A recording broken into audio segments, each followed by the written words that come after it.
Okay, so we are officially live on Facebook, and I first and foremost want to say good morning, good afternoon, good evening to everyone who is tuning in from around the world here with us today. We are here for another interview as part of our hashtag This Is UTS campaign, where we are bringing people together from across the globe to share, to discuss important topics, to give our perspectives and to connect virtually. And I think now we're sort of more closer than ever before. So today, I have the great honor and pleasure to introduce some astounding female athletes who are from different sports and who are representing many values, not just sporting values, not just Olympic values, but values for life. And of course, we all know that our world at the moment is really going through some very vital shifts. And I think we all agree much needed changes. And I think that in this time, it's also a chance for us to heal together and to speak up, to unite, and to really join forces towards a better tomorrow for all of us. So I would like to take a moment to really welcome each of these wonderful ladies. And first of all, I would love to welcome, we have Lena, who is all the way in Norway. So we have Lena Boysen Hillestad. And Lena is really a pride of Norway, and she is a 25 times world champion, a 15 times European champion, a 30 times Norwegian champion, and she specializes in the sport of sled dog racing. So hi, Lena. Hi. How are you? I'm very well. How are you? Perfect, thank you. And thank you for joining us. And next up, we have all the way over in Northern Carolina, from the International Powerlifting Federation, we have their very own champion, Jennifer Thompson, who's with us today, and she holds the world bench press record for 60 kilos at 143 kilos. She has a total of 68 world records, and she was recently honored, and I was actually there when she was presented with an induction to the IPF Hall of Fame. So welcome to Jennifer. How are you? I'm fantastic. Thanks for having me. Oh, thank you for being here. Lovely to have you. And next up, we have someone who I would say is very artistic, very elegant. We have Alyssa Gray, who's all the way over in Las Vegas. And I know that they say what happens in Vegas stays in Vegas, but I think, Alyssa, on this occasion, you can kind of open those gates a little bit, right? Yep. And you can kind of share a little bit and hear about your life as an aerial artist. So you fell in love at the age of 9, if I'm correct. And by 16, you became professional. You started traveling to Japan. You were involved with Tokyo Disney there. You've been in Cirque du Soleil. You've been on Radio City with the Rockets. You've done the Holiday Ice Show. The list goes on. You've performed with countless celebrities. And I'm going to admit, with one of my personal favorites, Enrique Iglesias. Out there. Alyssa, it's really wonderful to have you join us. Welcome. How are you? Thank you. I'm so happy to be here with all these amazing women. And of course, last but definitely not least, we have all the way from the Big Apple, we have Ronica Jeffery, aka the Queen, who originates from Brooklyn and is a professional boxer and personal trainer. Ronica has been fighting for around, 16 years, Ronica? 16 years, 3 times Golden Glove champion, amateur women's national champion, a former world champion, and currently a professional fighter. Welcome, Ronica. Welcome. How are you? You're good? Yes, I'm good. And you? Perfect. I'm good. Thank you, ladies. So to everyone who's watching us, I think an appropriate place to maybe start is the fact that Ronica, you specifically are in New York at the moment, and we know that there's this sort of call to action for equality, and the streets are full. People are raising their voices. This is one of the biggest civil rights movements of all time. We're advocating for justice. We're addressing these core issues. I want to ask you, how is it over there? What is the situation? Well, it's real hectic. There's a lot going on. like the streets are flooded with people, and people from all different walks of life. It's not just like Black people, it's Black people, white people, Asian people, it's a mixture. So it's really good to see, everybody come together and protest about one thing, you know what I'm saying? At the end of the day, like, we know that, racism is alive and it's kicking. It never died. It probably went under the table and off to the side, but it's here, and it continues to show in situations like this. And so I think people are just tired. Like, you're just tired of things happening and people just sweeping it under the rug. And it's at a point where, like, enough is enough. So, and it's unfortunate that it's also bringing looting, is also bringing even more trauma to people, with the cops tear gassing and rubber bullets that they're sending about, like, people are really getting hurt. And, they're using their privilege as police officers by hurting people, you know what I'm saying? And it's unfair that just because that, you work for the government, or just because you're a police, that it's okay for you to do these things, and it's not, you know what I'm saying? So, I mean, right now, like, people are fighting back. That's what's really going on. Everybody is fed up and people are fighting back. And as you can see it on television, it's crazy out here.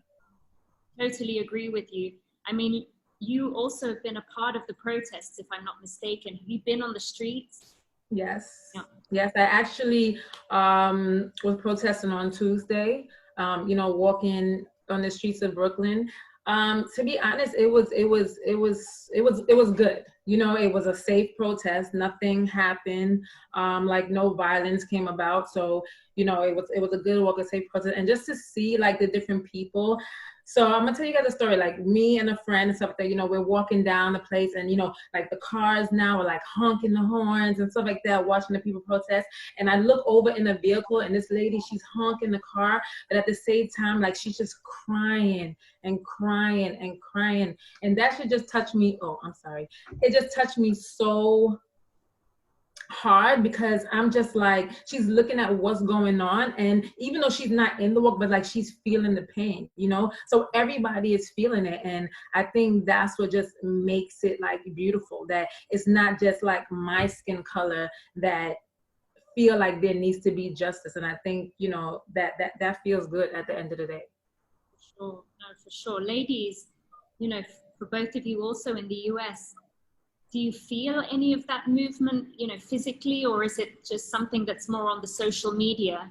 Jennifer, do you have that feeling in North Carolina? I mean, it's obviously not as big as Brooklyn. I think we had a protest last night in Uptown Charlotte, and it was fairly peaceful. Not too much happened. For me as a mom, it's been a good opportunity to really talk with my children about what white privilege is, and how our friends of color are treated differently, and that they really need to open their perspectives and really think about what is going on around them. Not just, with this generation, we're really sort of treated them as being sort of, selfish, and that they're all in their video games and not really paying attention to what's going on. And so this really is our opportunity. Like, when Instagram went all black, my boys are scrolling through all the people that they look up to, and they're like, what is this? And so it was great to see a solidarity about it, and then understand that this is very wide. This is not a very small thing. This is a spreading very in a wide situation, which is amazing. Yeah. People are coming together. And so I think is opening really great conversations. And I think that's what we need. And we just need to make sure those conversations continue and don't just end. Totally agree. What about for you, Alyssa? I just think it's impossible to ignore the crippling amount of racism and inequality that still exists in our country. And it's really sad to me. It's heartbreaking. And that it surfaced during a time when we should all be able to come together and help each other. And that's really difficult. I also think it's a great time to learn. It's a great time to ask the questions that we're uncomfortable asking and educate ourselves and look outside of our, you know, our daily norm and learn how to be better allies to those who need us at this time.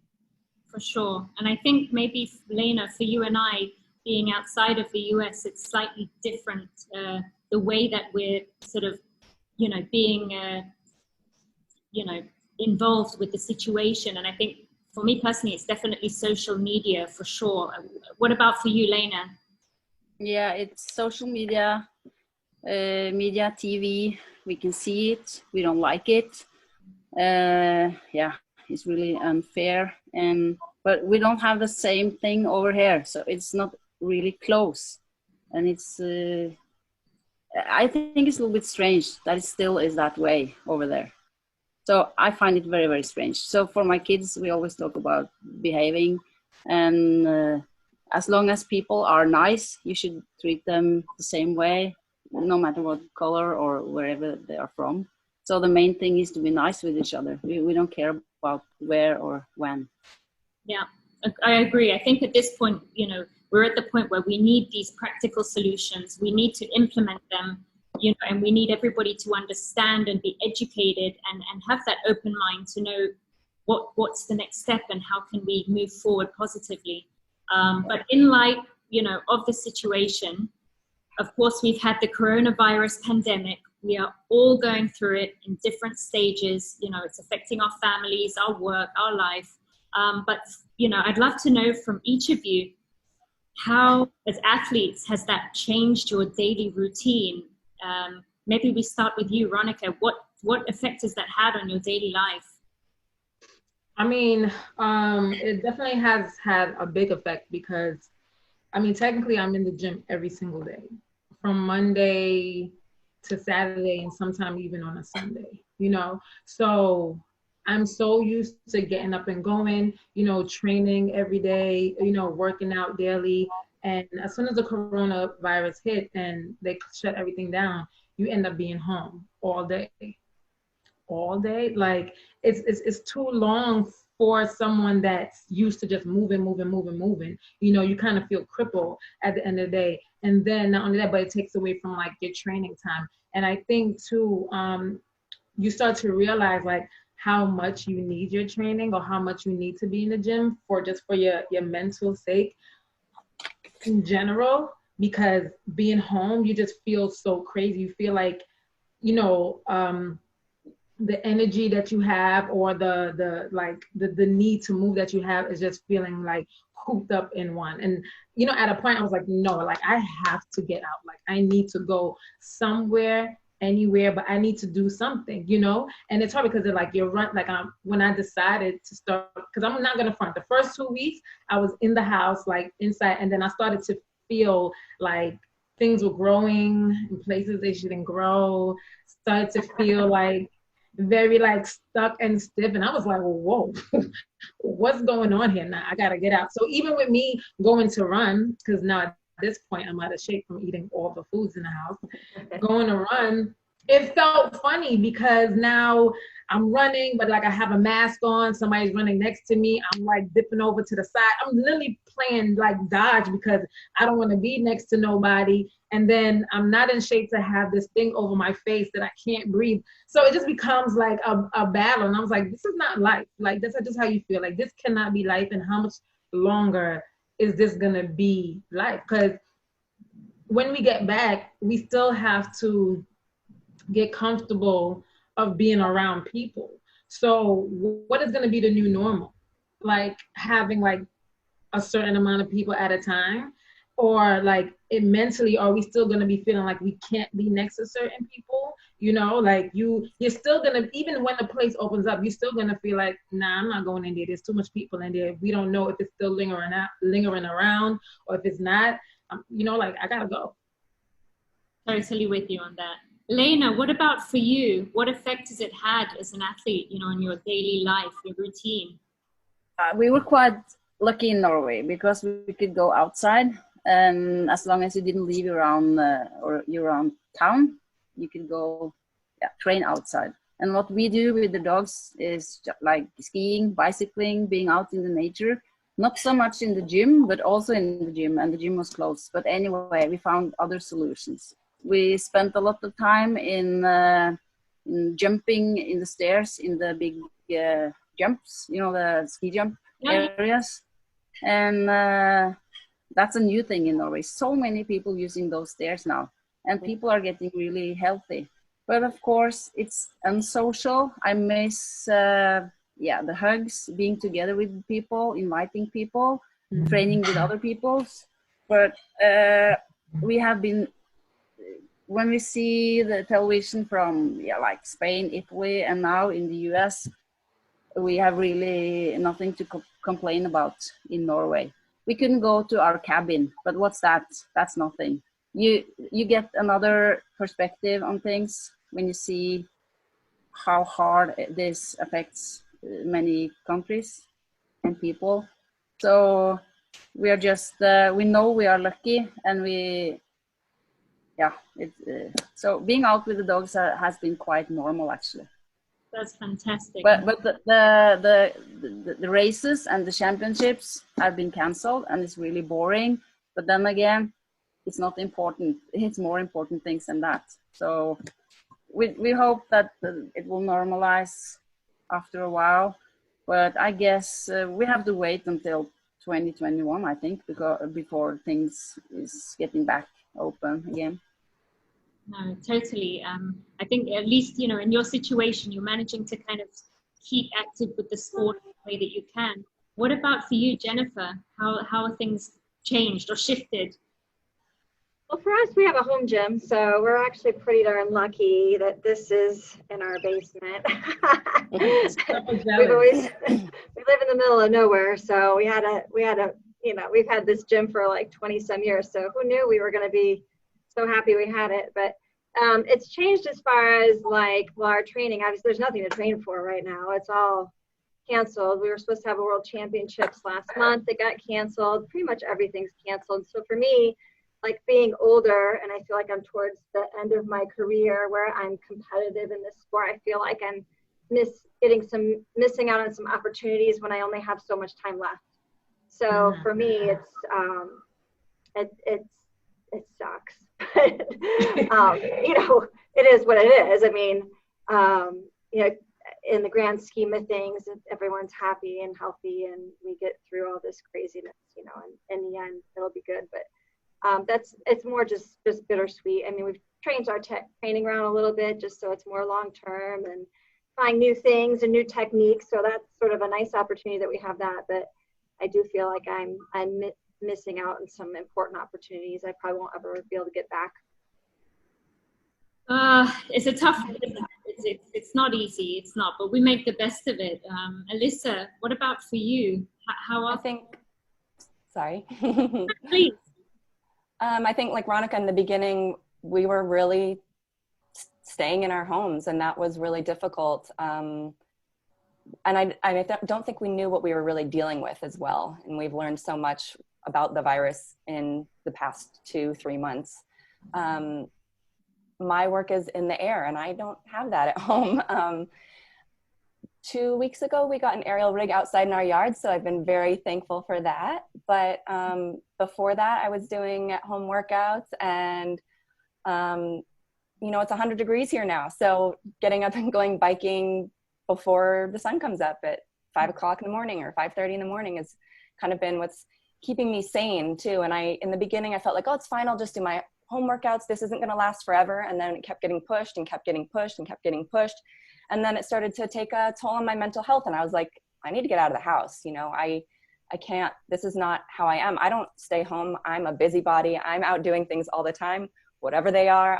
I'm rarely home. So this was a big change for me in many aspects. I don't work from home. I perform all over. So that was a major change. And I think one of the big things that I learned is we all have had horrible days, I'm sure, and being okay with not having a great training day or not having a training day at all, and just being like, okay, we don't know how to deal with this, and kind of letting that go and moving on and being like, tomorrow's a new day and I'll get up and I'll deal with tomorrow. But it really has been a lesson in taking this one day at a time, because we don't know what the future looks like for any of us. So I think that's that's the scariest part, I think, because we just don't know what tomorrow brings. Yeah. So 100% with you on that. And we're all kind of nodding, like, you know, in but still, like you're in this limbo and you're just not, it's just hard to be in that empty space. but people in Norway and in Europe, people are more home, not together. Well, we have the distance we need to have, but we are more home. The families are more home, more together. And I think actually in the end, it will come something good out of this, because we take more care of each other, and we kind of step back, and hopefully we will not get back to where we were right away. So we feel that it's of course it's sad so many people are sick and dead, of course, but what it does to the families is actually feeling a little bit good over it. Yeah, there are definitely bonus points to take, and you know, many qualities from being in this situation. But for all of you as athletes, what do you think the pandemic has had in terms of the sport industry for athletes? What effect has that had, do you think? Lena, maybe you can start from your experience. What do you think? For my sport, we don't have much money in the sport, so it doesn't matter that much. But I guess for other sports, it can be a big issue. It's hard to say, but I think we will get more back to normal. And we have a Norwegian cross-country skier, and at this moment, he made his biggest, really big, huge sponsorship deal right now in the middle of this coronavirus times. So yeah, actually, I think we will get back to normal again. And for us, for our sport, it doesn't matter too much. But for sports that have it's a lot of money involved, I think it will be it can be critical. What about Ronica? What do you think for boxing athletes? How do you think the pandemic has kind of affected the industry? Well, I mean, the fights that probably were scheduled in between the time that it started and now, you know, like those people lose out on whatever money they were gonna make. And not only that, but for the future, because I mean, I think like starting next month, there's gonna be some fights going on, but then there's not gonna be nobody in the stadium. So practically you'll be fighting with no audience, you know what I'm saying? Which kind of defeats the point of, you know, performing, so to say, you know? So now you have to get used to, I don't know how long, but now you got to get used to, you know, going into fights with nobody being there. And, you know, essentially, I feel like it's even harder, even probably for New York fighters, because nothing has been open. Like certain areas where there's stuff, maybe they've had an opportunity to, you know, have a little gym or be open a little bit longer. But since New York has been like so like stern about, you know, gyms being open and things of that sort, so there's no activity going on, you know. And in order, you know, as a boxer, in order to prepare for a fight, like you have to interact with other people. So you have sparring and training, all this other stuff. So you actually need other people in order to get ready for a fight. So how do you do that if you can't be around people? You know what I'm saying? Or if you're gonna be afraid to like be in the same, you know, in the ring with another person, you know, feeling like, well, does that person have corona? Was they around a person that has corona? You know what I'm saying? So it's like it's irritating because it sets people back, you know, sets people back financially, set people back with time, because those fighters who have not been doing training, so to say, from when the place closed down to, you know, whenever it's open up, it kind of pushed them back, because then now they have to get ready and they have to like get back into shape and lose weight and, you know, et cetera, et cetera. So it's difficult. Understandable, completely understandable. What about in powerlifting? How is it for all the lifters? Well, a lot of people can't even train right now unless you have a home gym. And if you try to buy any home gym equipment right now, you can't get it. It's like sold out right away. So whoever makes that equipment is doing really well. They're like trying to make more. So, it's just a small percentage of us that can actually work out. So like, all our events have been canceled. A lot of our sponsors are smaller companies. So we sort of wonder how they're going to make it through this wave of absence. I mean, I really don't see it coming back for, probably a year. So it's kind of be a wait and see. They've canceled a lot of the international stuff too. And even if they had it, I don't even know who would actually show up to it, especially because they're worried about traveling internationally with all the virus. And then who's actually even ready to train and lift. And I mean, our big event we have now is in October in Florida, but who knows, if that, depending on how this goes, you have no idea how this illness is going to go. So, and you got to wear what they just, put all our protocols now, you got to lift in a mask. Everyone's got to have a mask on, which isn't easy to compete in that. And again, lack of audience, like Ronica was saying, Ronica, sorry. We had the Arnold in May and we did have it, but there was no audience. And the whole reason you go to the Arnold is to lift in front of like 100,000 people. So we were there lifting to nobody, which was so weird. That might be our future for a while too, and just really have to utilize the internet to kind of keep your sport going. Yeah, no, understandable. Alyssa, how was it for aerial artists, do you think? I mean, as you said, you need to be able to be up in the air. Right. So for me, obviously, there's no home performances right now. But I mean, they started canceling events for us before shutdowns even happened. I started losing work in February because people were simply scared to travel to Las Vegas. I had an event in Seattle actually in the beginning of March, and that obviously didn't happen. And all of the shows shutting down. And I think the scariest thing is, like everybody else has said, is we don't know when and in what capacity things are going to be able to come back. We have several Cirque du Soleil shows here in town. My husband works for one, and they have no word about what is going to be going on with those, when they might be opening back up, what capacity the theaters are going to have, how they're going to protect the performers. So there's a lot of different aspects to the performance industry, and the casino's open today. So I guess we're going to kind of see how things move forward, and what safety precautions they've put in place, and how our industry can move forward and learn from what the casinos are doing, because we deal with massive amounts of people all the time in this city. So I think that's something that, we can learn from the casinos, hopefully. And I don't know. I think I'm planning for the worst and hoping for the best at this point. So that's where we're at. Not easy at all. I mean, nope. We're all sort of challenged in different ways. And I guess the next question that I want to change the kind of vibe that we're in. And I want to ask you ladies in general about a highlight from your career. Maybe we start with Lena. We'd love to know, what's been a highlight so far? Oh, there's been so many highlights, actually. We have been in Alaska, and just being there, traveling there, is very kind of exotic because it's so far away, far out from everything. So that's been really nice trips.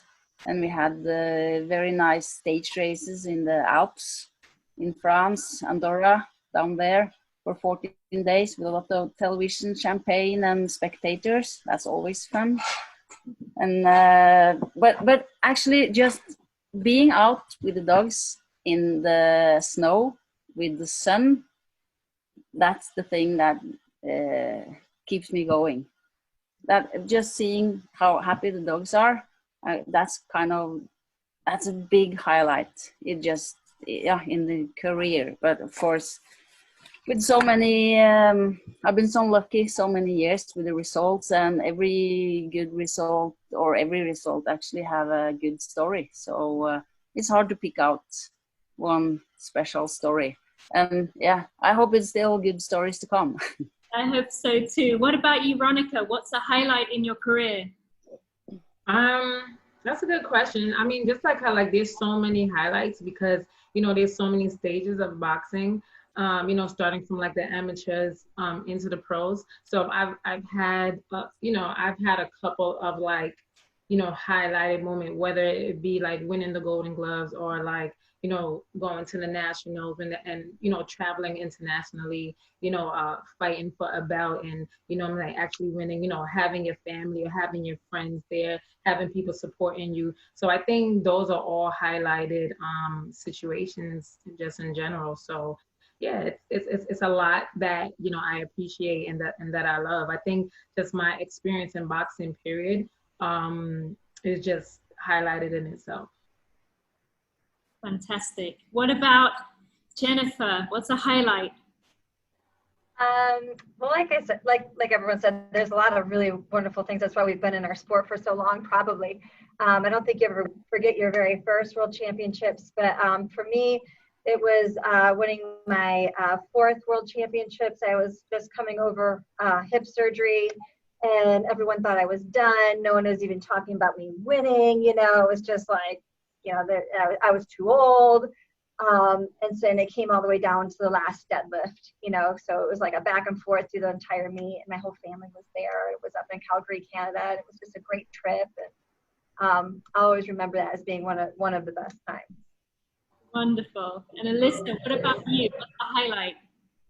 I think being able to travel all over the world has been my main highlight, and I get to say that I have friends literally all over the world, and that's so exciting. And so I'm so privileged to be able to call that my career, and people will pay me to go travel. And a lot of people don't get that opportunity. So that's definitely one of the highlights. I love being immersed in other people's cultures and seeing things that I've never seen before. And I think that's truly been the richest part of my career.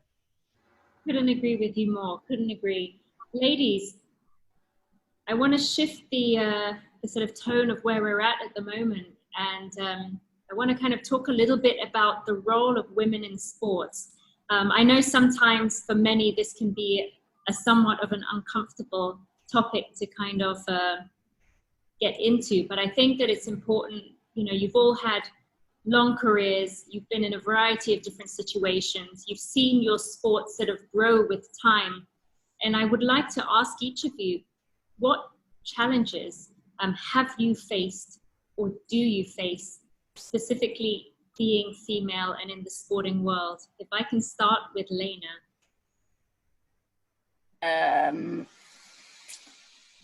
I think we are getting there now. It's better, much better than it was. But I was just invited to be in the Hall of Fame in Norway in all sports. And if you see in that list, it's so many males and just a few females. But that's from way back. So today I think it's quite good. But like I also play golf, and we have a daughter playing golf. She's studying in North Carolina actually. And when you play golf, you play from the tee further closer to the hole than the men. And you always hear it's so easy to be a woman because of this and that. And you get that all the time. But in the sled dog sport, there are men and women in the same class. And that's really cool. Because if you beat the men, it's so cool. And you don't beat them, it's always a good excuse. But I know, I think in Norway and Europe, it's quite, you're respected as a woman too. So it's okay being a woman in sports and in life. That's a good sign. I'm happy to hear that. Ronica, what about your perspective in the boxing community? Don't even get me started. Okay. Really and truly, like being a woman in sports, like I would say now after the Olympics, like women are starting to get a little bit more, which I still think it's not enough because, like the men get so much out of the sports. I don't even understand why women can't get even close to what they get. Because even the women that are at the highest who are, I'm saying, the elite athletes, I would say, like in the sport, still don't make enough as the men, I'm saying, or even close to the men for the amount of rounds that we do, or so forth and so forth. And it's kind of sad, because I feel like women work just as hard and maybe even harder, just because we have so much to handle, whether it be children, I'm saying, your household. But, we're women, we have, I'm saying, our women stuff that go on that, we're in pain. But even if we're in pain, it's like we still have to keep on going regardless of what it is, So you always feel like you're always, trying to show that you are good, or you are good enough, which makes it mess up. And let's not talk about being a woman and being an African-American woman, like in the sport. Like, there's still a separation. Like, it's like, I think that, like, we don't really fit the look for making money for the sport. And like, that's a messed up situation in itself, because like, it's unfair. It's bad enough that technically they don't promote women enough. They don't give women enough shine. I was telling somebody the other day that, like, in a boxing match, let's just say if there's 6 fights, there's only 1 woman. There's only 1 card, that's what we call it. There's only 1 card on that whole, in that whole, what can I say?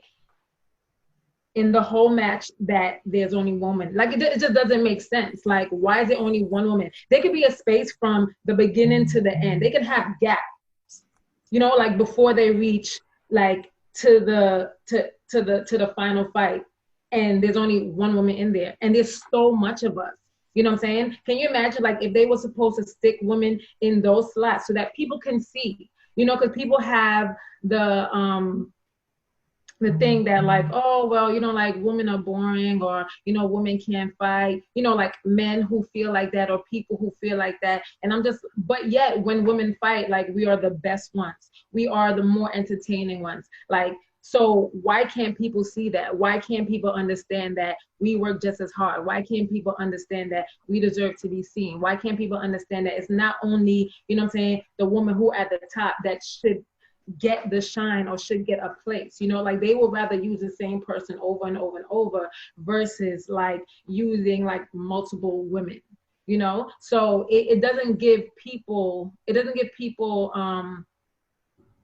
a chance to see the different women. You know what I'm saying? So when you have certain people and they only know, like, this person or that person, it's only because that's who they're showing. They're not showing all the women who have been there before, or who's been doing it as well, so that's kind of unfair. So that's a battle in boxing that's been going on for a long time, that's still going on, even though, we still have, we've gotten a little bit better than where we was. But I don't think that for as long as we've been doing it, for as much work that we've been putting in, I still don't think that it's at a fair standard.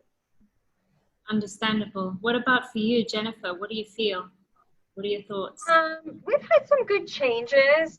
I've been in the sport for 20 years.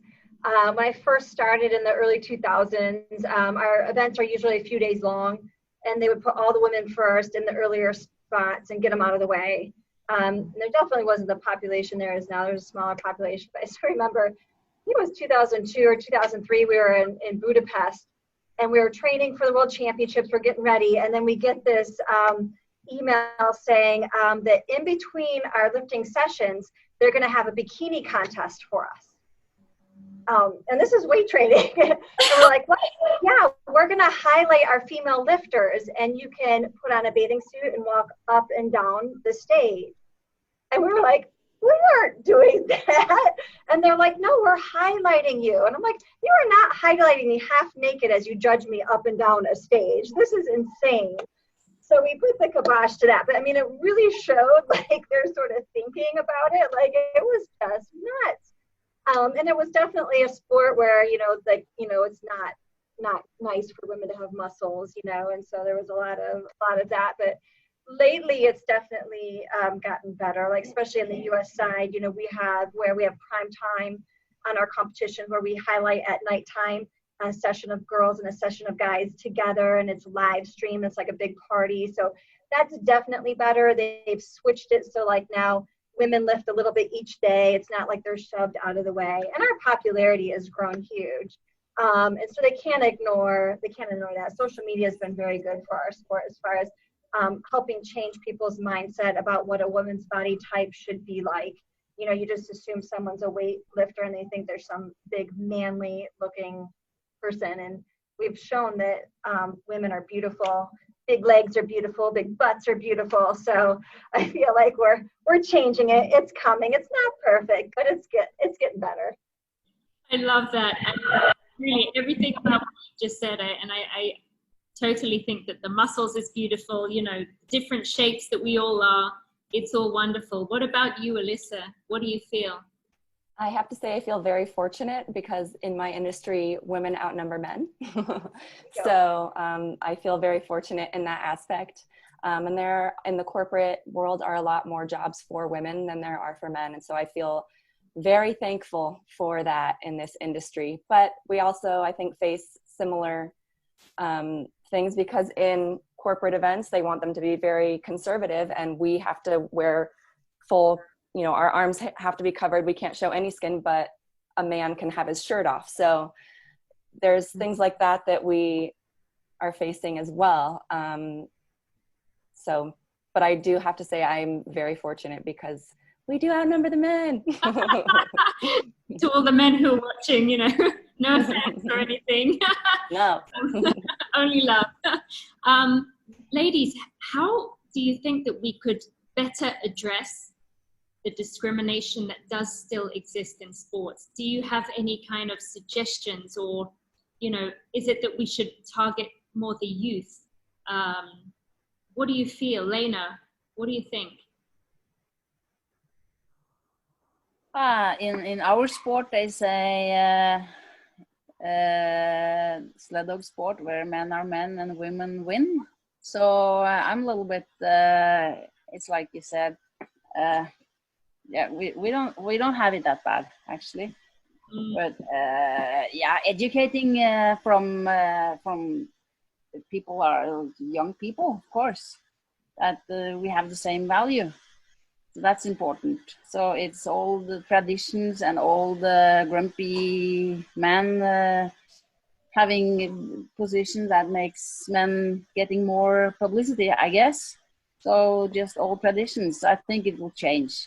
It changed a lot in Norway, in all sports. Of course, some sports are more men, but like we have a very good boxer in Norway, female, Cecilia Brækhus. And we have really good cross-country skiers. We have really good, whatever sports. And if the women are, they are on the same level as the men. So from what I hear here, I'm really happy to be in Norway because I don't think we have that big problem.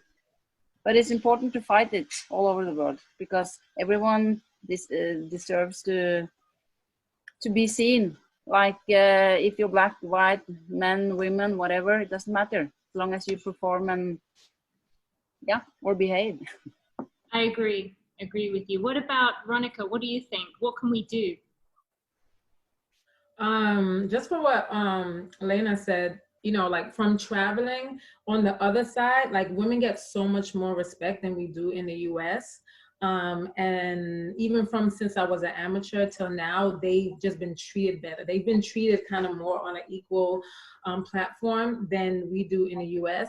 And I think that if a lot of like promoters and businesses like supported our women a little bit more, you know, whether it be sponsorships and all that other stuff, which will make it you know, like a little bit easier for us and, you know, giving us the platform to perform. And even for me, I think that if the men in boxing supported us a lot more, that probably would help, because, you know, like we're in the gym with the men a lot. So they see us, they see what we do, they see, you know, how hard we train, and, you know, vice versa. So I think that if they spoke out a little bit more on the inequality between men and women, maybe that would help as well. You know, it's kind of like the sport coming together to support the people in the sport, because, you know, like UFC support their women, like they sponsor them, they support them, they, you know, give them shine, they allow them to be seen. But in boxing, like, they don't do that enough. You know what I'm saying? They are easily to cry that they don't have the money to put into women, but yet they have money to put into like mediocre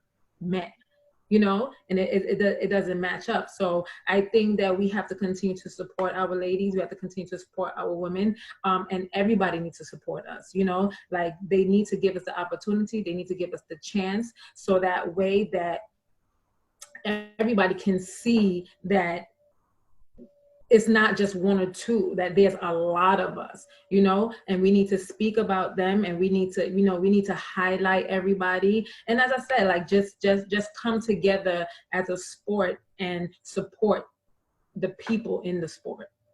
Definitely. What are your views, Jennifer? What do you think?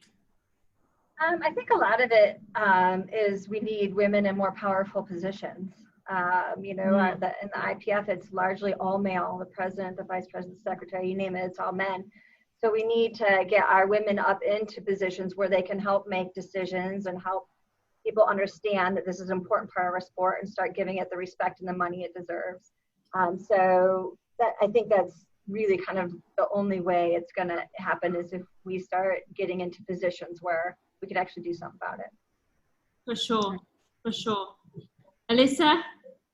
I have to totally agree with Jen. I think we need women in more powerful positions, so that they can help make decisions that help women, essentially. And I also think that, you know, we treat little boys and little girls differently when they're teeny. You know, a little boy falls over, we say, get up, don't cry, dust off, do it again. We treat girls differently. So that starts really, really young. And I think that's something that we have to be cautious of. You know, kids learn from what we teach them. So we teach them that little boys just get up and dust off and do it again, but little girls have to be worried about it. Then that's what they take with them when they grow up. 100%. I mean, was that campaign, Like a Girl? Run Like a Girl. Oh, yeah. Right. Run Like a Girl. And, you know, it was very provocative, very controversial. But as Alyssa, you very rightly said, we have these gender roles in place and what society expects from a very young age. And I think we do need to focus on the younger generations and what is their vision and what is their perspective of what gender role means. And, you know, starting with the education and the awareness, I think you all made fantastic points and all very, very valid. Let's hope that this is implemented, and that, you know, everybody who's watching and everybody who's sort of tuned in today also pays attention to what they can do to address it personally. So I guess, you know, one of the sort of points that actually, Jennifer, you talked about muscles, and you talked about the physical image of athletes. You know, many teenagers, they have body confidence issues, and we see a lot of stereotypes about what is beautiful. How can we encourage not even just females, but, you know, young athletes to be confident with themselves? What can we do? What do you think, Jennifer? Maybe we start with you. I think we're starting to see some of it a little bit. We're starting to see people celebrate women's more natural state. I know, like, in some of like the clothing magazines, like there's a Title IX and Athleta, and they're starting to feature not just picture perfect women in their clothes, but everyday women in their clothes. And I think that's really important, especially even Barbie's doing it. You know, they have different size Barbies now. Like, you don't have to get a perfect Barbie, but I think if we just encourage, if all we are not just posting our most perfect, right? You know, we're everyday people. And some of the things, I was listening to a podcast the other day where people were feeling rough, and we go on Instagram and we just, all we're doing is we're looking at everyone's perfect, and we compare ourselves to everyone else's perfect, but we're not.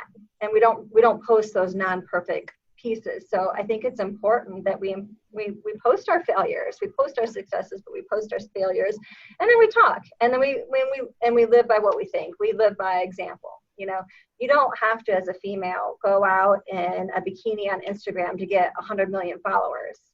I think it's really important how we portray women to look like. You know, we have other things other than this that are really great about us. Totally. Alyssa, what do you think?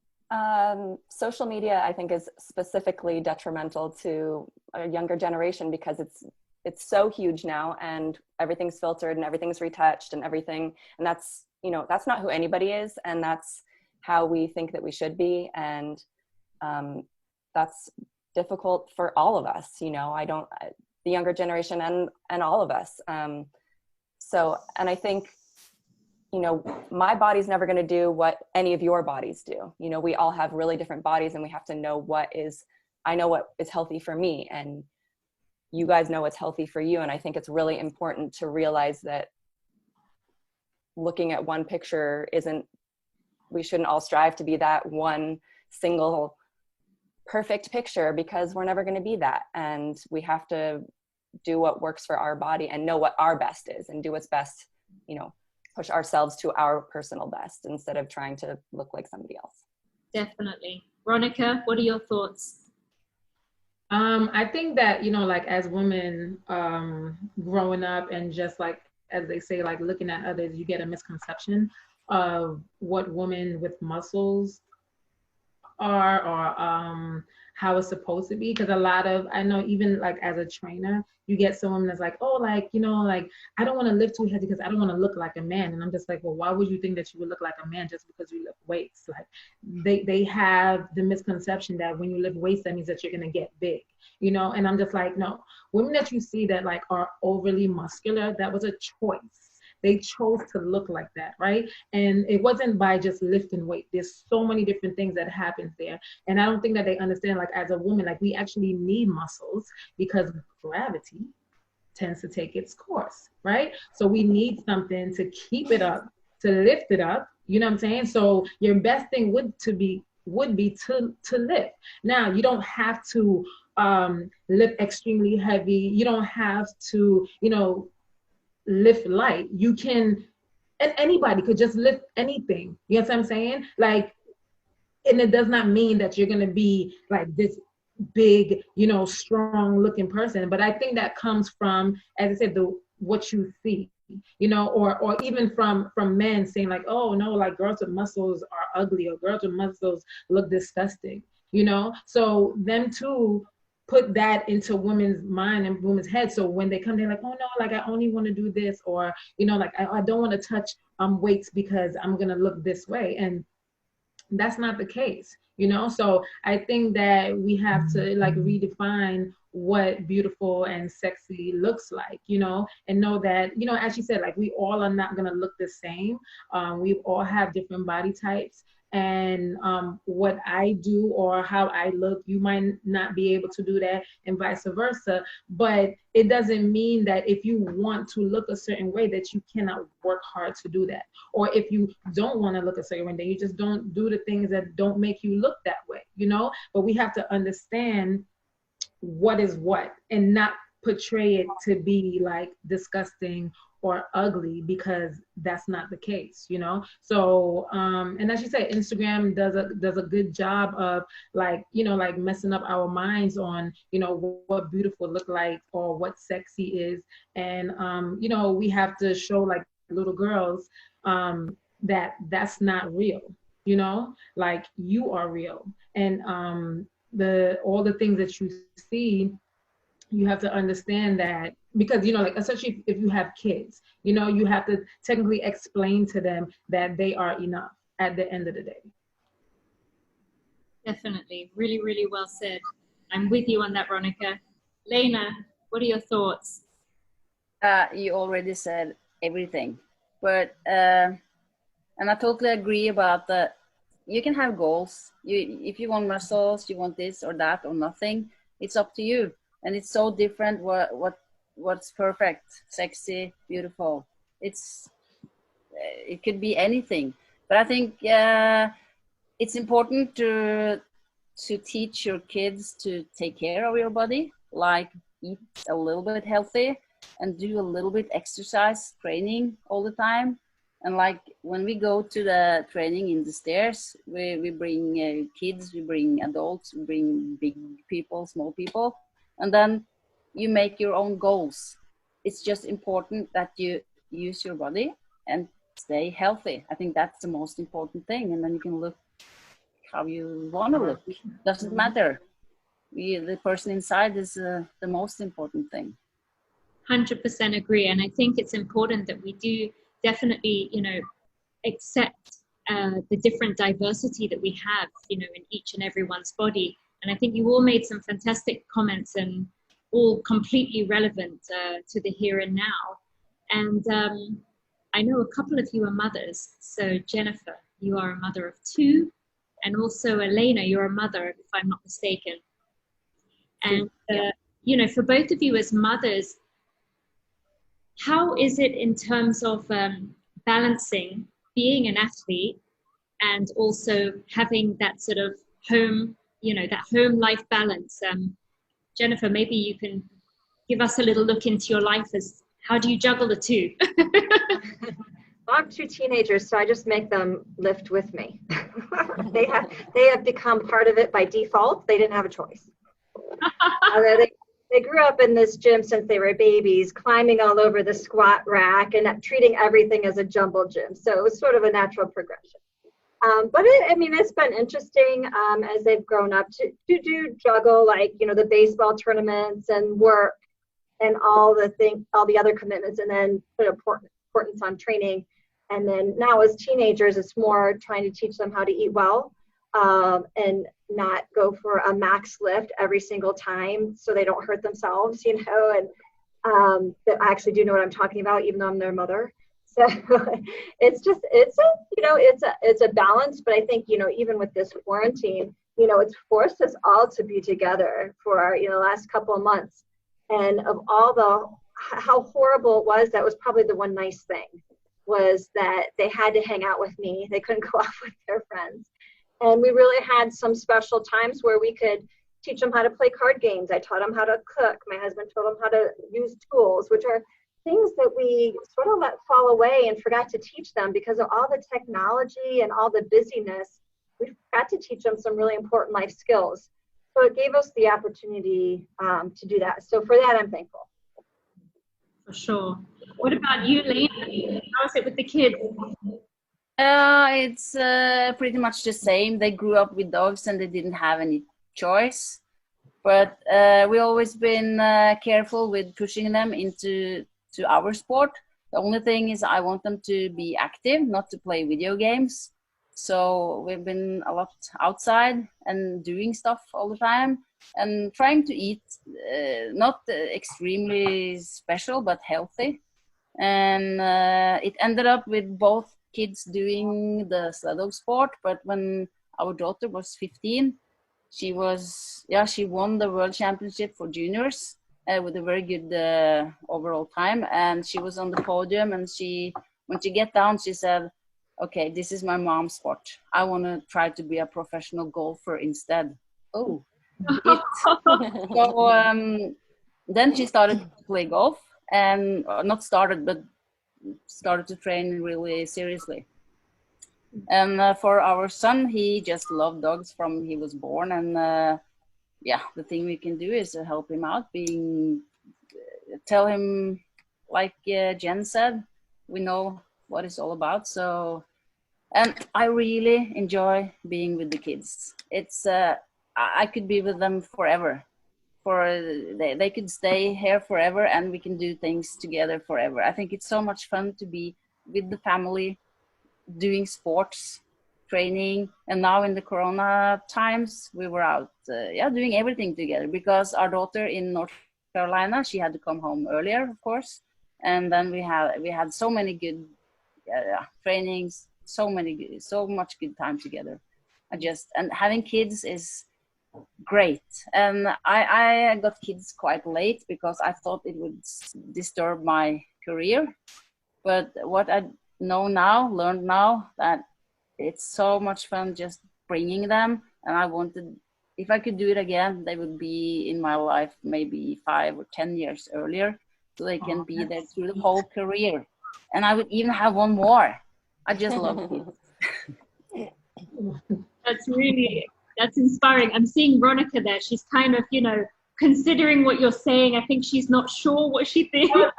Oh no! I'm just saying for her that's great. That's amazing. More. That's nice. Definitely.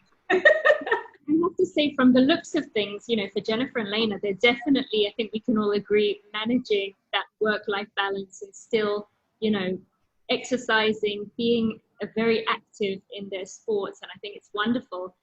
It's one more thing I want to add, because when you do all the sports yourself, you cannot be there all the time for kids. So you get independent kids that can wake up in the morning, make their own sandwich, and pack their own bag when they're going to school, having the gymnastic or whatever. So in addition to having fun with them, they are so unbelievably easy, and nice. And yeah, if some of you don't have kids, just do it. No, don't. You got to really want them. Oh, Exactly. Ladies, just do it. Now's the time. It's a lifetime commitment. It doesn't ever end. but yeah. I can just imagine. It's wonderful. You give such a positive, both of you, outlook. And if your kids are watching, your mothers are so proud of you. So ladies, before we get on to my special time, which is my tea time, free time, where I'm going to shoot some very spontaneous questions at you, I just want to say, very shortly, if you had to advocate for one issue that's currently out there, what would you advocate for, Alyssa? We need to get out and vote. That's something I feel really strongly about. No matter what you believe in, your voice needs to be heard. And I have a really hard time when people complain about things and even local issues and they don't vote. We have the power to change what's going on around us. So that's my big thing. Get out and vote. Do it. So Alyssa's told us to get out and vote. Jennifer, what do you add? Well, she's right. She's totally right. You have to get out and vote to get some change. Something I've always been an advocate for is just food insecurity for children. I work real closely with an organization called No Kid Hungry, and I do a lot to help raise money for them. It's an organization that I love because I'm also a nutrition teacher, and a big part of their organization is going into lower income communities and teaching them how to cook good meals for their children on their budgets or on a low income, in sort of an effort to not just throw money at a problem, but try to find solutions towards the problem. And here in America, I mean, we shouldn't have any kids hungry in our country for as wealthy as it is. And so it's something that I spend a lot of time trying to bring awareness and fundraise for. Fantastic. We support you on that. So anyone who's watching, please check out No Kid Hungry and, support, donate, do what you can. Ronica, what are you advocating for? If I'm going to advocate for anything, it would definitely be equality, just because, as a woman, as a Black woman, we don't have that enough. And so, we need to really stand strong about that because, it's too imbalanced. It's too unfair. It's too heartbreaking, especially when you work hard for something, especially when you deserve something and not to receive it because of the color of your skin or because of being a woman. And that just needs to change. So that would be good. Well said. Lena? Yeah, I like the voting thing. Not especially on politics, but I'm doing a lot of volunteer work, working with kids in a local club and with everything actually. And there's so many people complaining about things, and the people that complains, they never do anything. And I really like people to come forward and do things. And if you want to get something done, just start doing it. And that's so important. But just a small topic in addition, being nice to other people when you walk the streets, saying hello. When I'm out skiing, say hello to everyone. And just minor things like helping elder people or picking up the garbage or just trying to be nice. And I think it's so important to teach that to your kids, so the whole world will be better. Like, people complain about the schools, they don't educate the kids right. Who's educating the kids? It's the parents. So we have to be more together, stay there and be there for kids and everyone around, so we have a warmer world. 100% with you, ladies. Thing you're advocating for, and I think everybody who's watching will agree on all counts.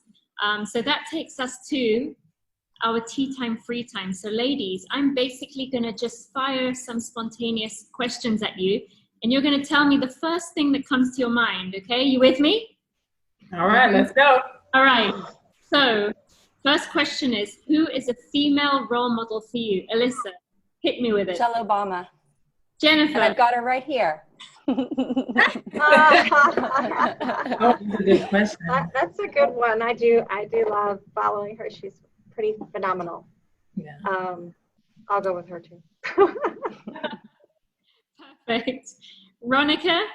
I will actually go with Michelle as well. Like, I read her book, and I also seen her documentary on Netflix, and I just feel like everybody should just want to be like her, because she's not stale. You know what I'm saying? Like, regardless of, her position as, the first lady, like, she's really down to earth. She's really jokey. She's like somebody that you feel like you could sit down on your couch and talk to. And I think that, I'm saying, like, that's just amazing. So good choice. 100%. Lena, who are we going with? I will also go for the political woman. She's called Sylvie. You wouldn't know her, but she's talking from her heart, and I find her very, very fair, and you can like her or not, but she is really she's not bouncing around. She's straightforward. And I like that a lot. And I even have a dog called her first name. Amazing. That's amazing. Okay, second question. We're going to start this time with Lena. What inspires you? What inspires me? It may be a small thing, but we have so many reality TV shows now. And a lot of them are about walking high mountains, being in the military, doing all the stuff the military guys or women does. And there are so many people, like people you think will not be fit at all, like doing blogs and stuff. Like, and they just, you understand that? People, bloggers, yeah. Mm-hmm. And they perform so well. And I'm just, wow, I'm so impressed. So I think in every human being, it's so much more than you can expect from yourself. So if you just push yourself a little, it's amazing. And that inspires me, that almost anyone can do anything. So wonderful. Yeah. Really wonderful. Ronica, what inspires you? To be honest, like, the people that I've met through boxing inspires me. Like, since I started, like, in the amateurs to now, I've met so many, like, beautiful women. I've met so many strong, gifted women. And not only that, but being training side by side, going through the emotions, going through, whether it's crying or whether it's being in pain, seeing the transformation from, like, the beginning to the end. Like, how could that not inspire you to be like, you have to keep on going? Or how could that not make you feel like when you feel like giving up, you're like, no, I can't, because, you have all these different people to draw from, to be like, like, they did it, so you can definitely do it. And, you don't feel alone, and you're all in this together. So I would say that a lot of women in boxing, and some of them are, like, my really, really close friends, they inspire me, so it's always just appreciated. You know, it allows you to keep on going, and just knowing that you have that support from your people, you know what I'm saying? Because it becomes like a family, right? So, you know, you have that family support that it just inspires you just to keep on going and keep on pushing. Perfect. Jennifer. Well, I'm a teacher by trade, so a lot of the students I work with inspire me. So many of them have so many difficult obstacles to overcome, and they don't let that taint them. They don't let them stop them. They don't let them impact them in such a negative way. They just keep going and keep going on and keep trying and keep moving to do better. And then I work with a lot of amazing teachers too, where we're in a job that doesn't pay well, and we're also, you know, blamed for a lot of stuff. And there's so many of them that just shove that aside, and they look at every kid with a fresh face and every situation with a fresh face, and they put a lot of the negativity aside and keep striving to make school meaningful, important to the students. So all that inspires me to keep on keeping on.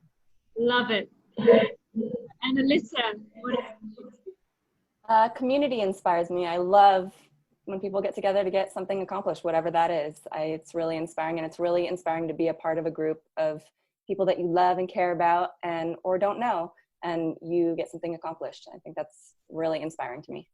100%. I have to just say this, sorry ladies, but Lena, you're making me so hungry. Yeah, I was hungry too. Yeah. You know, I was at the vet for 10 hours today. Wow. So I just ran in the door and opened my computer. I love it. What are you eating? Is it chicken curry, Andre? Yeah. It was my son making some dinner for me. He's nice. We'll enjoy it. So next question. Ladies, we're going to start with Ronica this time. Ronica, yes. What is your favorite sport mantra? What is my favorite sport mantra? Yep. What's a mantra? I'm sorry. Something like a saying. Yeah, like a saying. Oh, like a saying. Yeah. Sorry, I had a little slow moment. My favorite sports mantra. I will say maybe like hard work and dedication. I would say that. I would say like once you hear that, like you cannot, how could you not feel like, oh, I gotta work hard or I gotta dedicate more, you know, and it pays off. So I would say that will be it. Perfect. Jennifer, what's yours? We've got words up here in the gym, and it's not supposed to be easy. So to be somewhere, to get somewhere, to be the top of your sport, it shouldn't be easy. You got to work hard. You're going to be tired. You're going to be sore. You're not going to want to do it, but it's not supposed to be easy. Love it. And Alyssa, what's yours? Progress over perfection.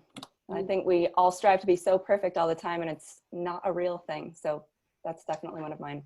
Love it. Love it. Okay, ladies. One word to describe yourselves. Jennifer, go. Oh, I don't like this question.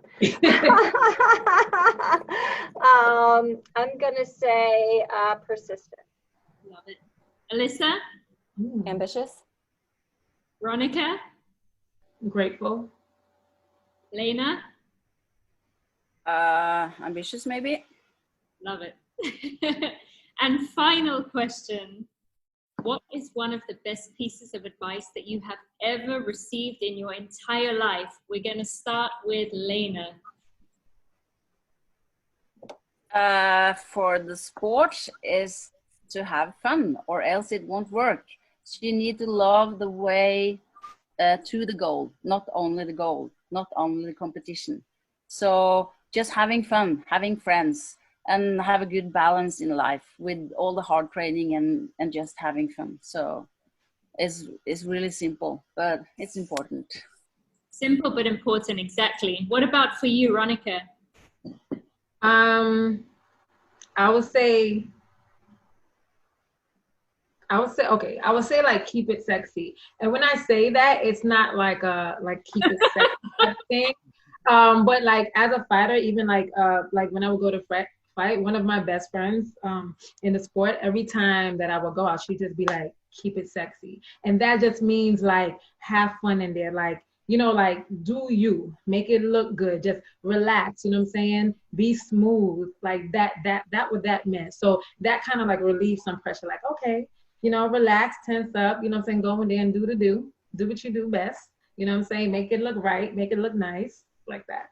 Love it, love it. Alyssa, what about you? I'm super type A and I like to control everything, and I know I can't do that. So I think the only thing that we have control over is our reaction. And I've been struggling with that significantly during this because we have no idea what's going on, and I hate that. And I'm a planner. So I'm trying to just control my reaction to things that are going on every single day. Perfect. And Jennifer? Kill them with kindness. Ooh, I love that. How I compete too. I'm gonna be super sweet to you, but in my mind, I'm like, I'm gonna kick your ass. Let's go. It's absolutely amazing, really. Ladies, thank you so much. Just for everybody who's watching and tuned in, and everybody who's gonna watch this wonderful interview and hear about, you know, everything we've discussed, how do people follow you or find out about your journey? Do you have websites or social media? Lena, how can people follow your journey? It's Instagram with my full name, Lena Boysen Hillestad, or Facebook, because I'm a little old and I'm still at the Facebook, you know, so. Perfect. Ronica, how do we follow you? You can follow me at Queen_Ronnie on Instagram and Facebook as well, Ronica Jeffery. I mean, they're all one thing, so it's pretty much the same thing. Perfect. Perfect. Jennifer, how do we follow you? I have a website. It's 132poundsofpower.com, or on all social media, it's Jen Thompson 132, because that's my weight class. Lovely. And Alyssa? Instagram, I'm Alyssa Marks Gray. Perfect. Ladies, I want to say thank you. I want to just ask you, does anybody have any last shout outs, messages, anything that they'd like to say before we wrap up? Speak now. Forever hold your peace now. I just think it was a true joy to talk with all these ladies of different aspects of our world, and I really, really enjoyed it. Definitely. I appreciate, you know, when women come together and support each other, and, you know, it also makes you feel like you're not the only one going through, you know, whatever it is that you're going through. So it feels like a support group. And I like, sorry. Lena, please. If you ever come to Europe and decide to go to Norway, and it by accident is winter, you're welcome to stay, and we can go ski joring together, like skiing with cool. in France. Amazing. So we have a lot of space here. That would be lovely. Lovely. Yeah, I just think it's been amazing, even through this, that things like Zoom have been bringing people from all over the world together. So I think that that's something really special that we can take away from it. 100% with you on that, ladies.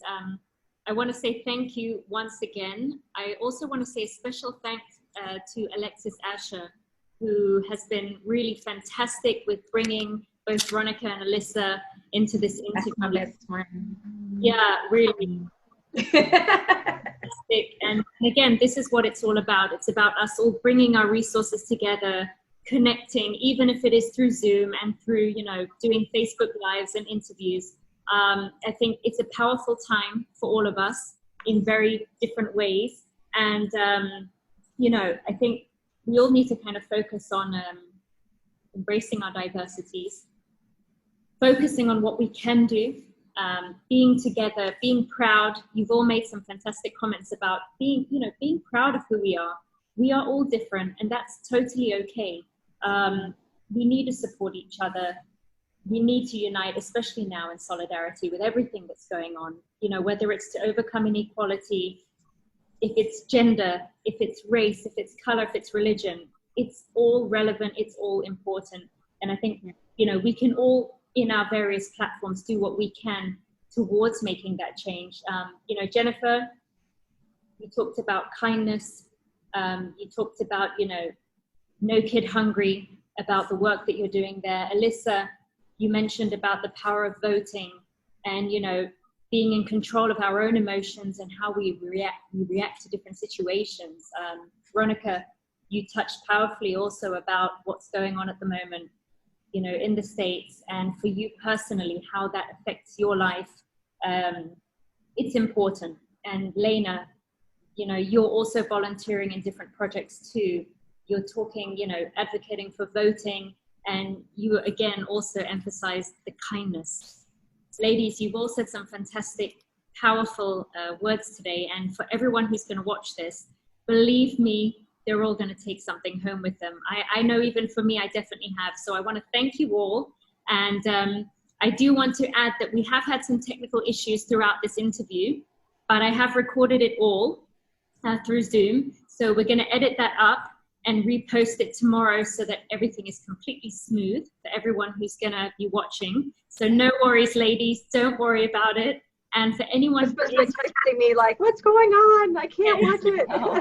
Literally, really? constantly, yeah, throughout this whole interview, it's cut in and out. So as we're talking, I'm kind of continuously logging on and off, but that's fine. That's why we record it. So I'm going to cut that up, clean it up a little bit, and we'll put that on tomorrow so you can really, you know, push that out there. I think it's important what we've discussed today, and I want to wish you all well, and, you know, may we all stand together, and hopefully, you know, things progress in the right direction. And everyone who's watching, keep following the campaign, you know, hashtag this is UTS, follow the ladies, keep being active, you know, not just physically, but also in terms of what's going on around you. And ladies, thank you, thank you, thank you. Big respect, big respect to you all. And enjoy the rest of your day or evening. You too. Thank you very much. Thank you for bringing us all together. No, Yeah, that was great. thank you. I'm gonna follow you all now.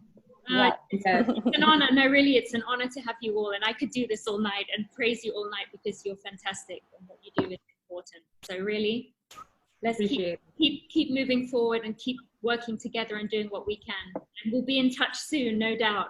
Thank you for putting it together, Julia. No, really. Thank you. Take care, ladies. Take care. Take care, everyone. See you. Be safe. Stay safe, everyone. Bye. Bye. Bye.